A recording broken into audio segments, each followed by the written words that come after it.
Magandang araw mga kaibigan. Bigyan natin ng reaction opinion itong post ni VP Inday Sara Duterte sa kanyang official Facebook page. Excuse me. Nagpayag na siya laban sa prosecution team na palagi na lang nagsasalita ng mga mapanirang bagay-bagay laban sa kanya. Ito. Prove the impeachable offense. Prove it with evidence, not insults, speculation, or political theatrics. Ano yung insults? Yung sinasabi na scammer daw siya, mastermind, kung ano-ano pa naman dyan. Sabi itong style ng prosecution. Sabi niya, prosecutors and members of Congress who want to legitimize the two impeachment complaints filed without a shred of evidence should be confident in the strength of the case. They should not be fishing for evidence during the trial.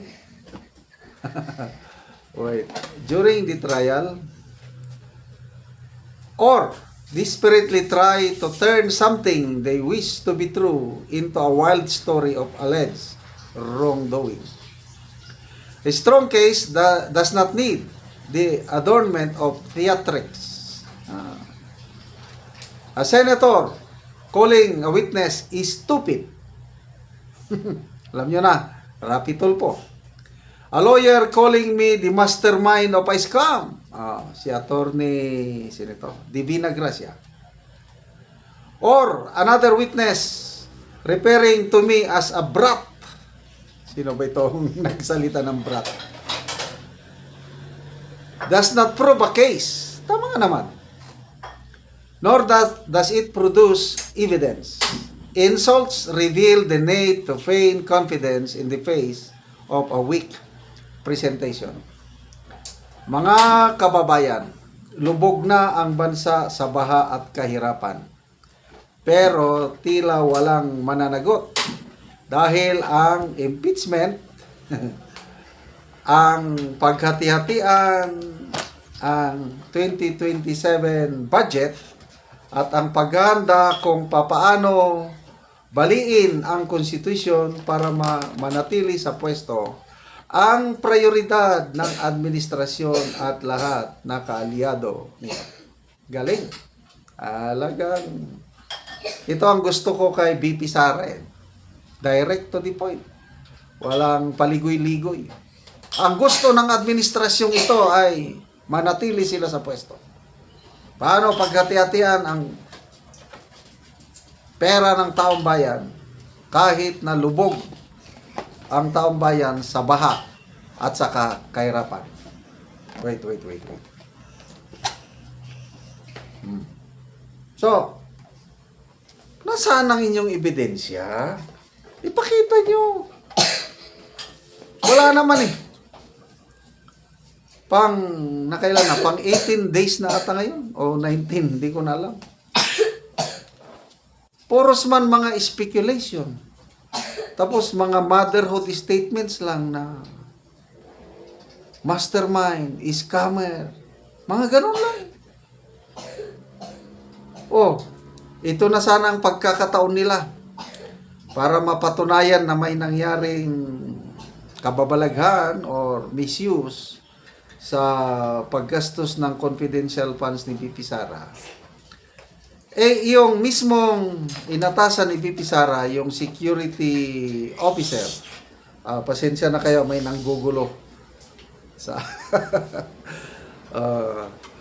yung security officer na inatasan ni VP Sara, si Colonel Lachica, na mag-implement ng confidential operations, tawagin sana nila para isalang nila sa witness stand.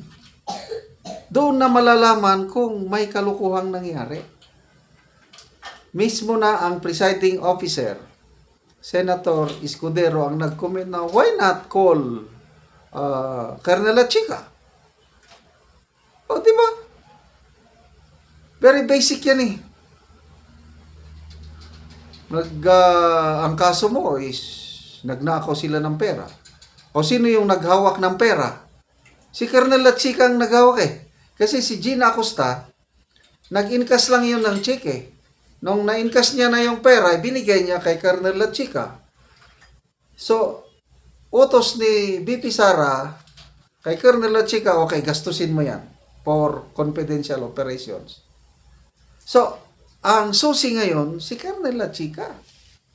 Patayin nyo sa witness stand para malaman kung may kababalaghan sa ginawa niyang confidential operations. Ang nakakapagtaka, ayaw nilang tawagin. O, nagsalita na si Congresswoman Lestro bilang lead prosecutor na in my own opinion, hindi na kailangang tawagin pa. Wala na. Alam na this. Kasi nasabi na, sapat na daw yung ebidensya, yung mga nilahad ng mga naunang testigo. Anong sapat na? Ganyan din, ang palasyo, nakikisaw-saw na. Nagsalita si Auntie Claire Castro na sa tingin niya, sapat na, malakas ng ebidensya para makonvict si BP Sara. Bakit? Si Castro ba is member ng impeachment court? Bakit nakikialam ang palasyo? Lumalabas tuloy na may papel sila, may interest sila na makonvict si BP Sara. Kasi alam natin, natakot sila na maging presidente si BP Sara. Huwag niyong pangunahan ang mga senator judges. Sila lang ang may karapatan na magdesisyon kung makonvict ba o ma-acquit si BP Sara. Kaya, wag na, itigil nyo na, hindi nyo maluluko ang taong bayan.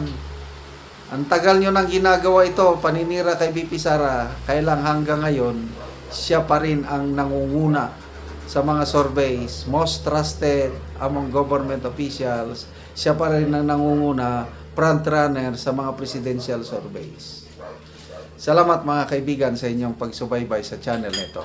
Nakakatulong kayo ng malaki sa tribong Talanding ng Bukidnon dahil ang sweldo natin sa channel na ito is pantulong po sa tribo. Namimigay tayo ng libreng yero at pako para makapagpatayo sila ng mas maayos na tirahan. Panoorin nyo ang video na ito. Anak ko dire sa balay ni Angeline Andayan nga taga barangay Tikalaan, Purok 3, San Alahay, Talakag, Bukidnon. So mo na ni ang itsura sa iyang atop nga mga dagko dagid kaayo, so mo ni ang pulihan karon sa gitabang nga yero.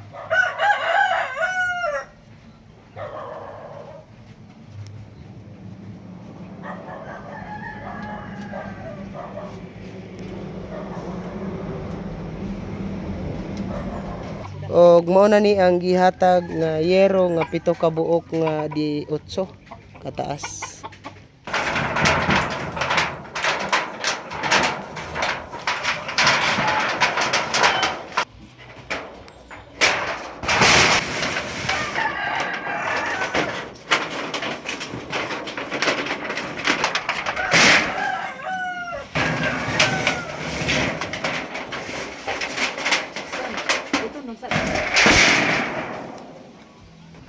Bisa.